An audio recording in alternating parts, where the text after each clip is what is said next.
Hello, good afternoon, everyone. Today I'm going to present about the effective communication as part of week 5 internship at Virtual Testing Foundation in the Information Security Administration position. So I will try to focus on the effective communication with or for the geeks. Actually, you might be confused about this term. The word geek is normally a slang term that originally used to describe eccentric or non-mainstream people with different connotations ranging from the expert to the enthusiast. For example, if you are a cybersecurity enthusiast, if you are a researcher, if you are a PhD holder or multiple PhD holder, if you are a scientist, if you are just analytical person, if with a person heavily in a very excited in the research domain, you can be called as a geeks. So how geeks? What are the tips basically for the geeks people? I will focus on this point. I will talk about these concepts. So the goal of every communication is actually, as you know, to convey a message to the audience. And whenever we are talking about the geeks in the communication, geeks are always interested in the things that are not popular, basically, which can even present communication challenge. So there are two types of geeks, basically. The first types are called introverted geeks, and the others are called extroverted geeks. What's the basic difference between these geeks, actually? The first one, introverted, are trying to communicate through writing rather than through speaking, right? And the extroverted ones are trying to influence people by speaking rather than by writing. So try to find yourself under which category are you. But extroverted geeks should take some lesson that they must develop a personal discipline to listen to. Okay, so why should communication matter to geeks actually? Why should communication matter? Like other world.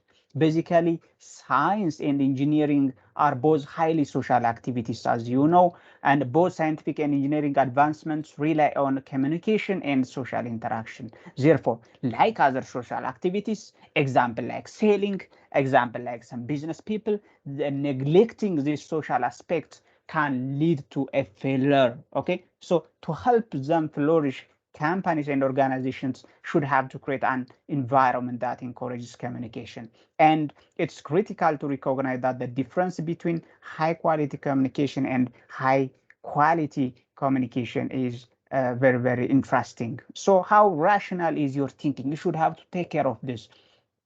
Our brains make sometimes irrational connections. So there are a number of factors that affect how people perceive your message, especially a crowded room, hot drink, your physical appearance may influence how people perceive your message. Even different word choices matters your message to be perceived by the others. Okay, and fear is another issue that may affect the perception of your message. And understanding your audience is also very important. Do not try to communicate in a similar fashion with a different audience. Try to research on what will you offend or how you will offend your audience. Okay, and your audience is very important always. Do not make assumptions by yourself. Just ask yourself, what does the audience not know? Okay, what does the audience know? Then don't focus on communicating what you know. Instead, communicate what the audience does not know. Okay, this is very amazing principle. And you need to find a common language that will be successfully communicating with your audience. Okay, so always be aware of words and terms that won't mean anything to your audience.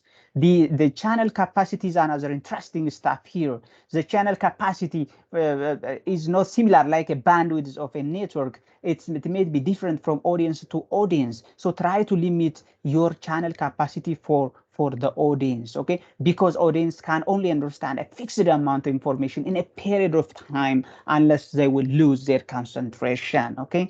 And never dump down a message as usual. Instead, vary the precision of your message to suit your audience, and lead with your most important points only, and nail your effective communication. Listening is another good stuff. You have to be a listener. It's a critical skill in many professions, and it's essential to understand your audience as well. Okay, thank you so much. Plan to fail to avoid failing, and don't forget that there is always a point and a clear objective in a good communication, and always asking for feedback in a conversation is also a good way. Okay, thank you so much for watching my videos, and like and subscribe my videos as well.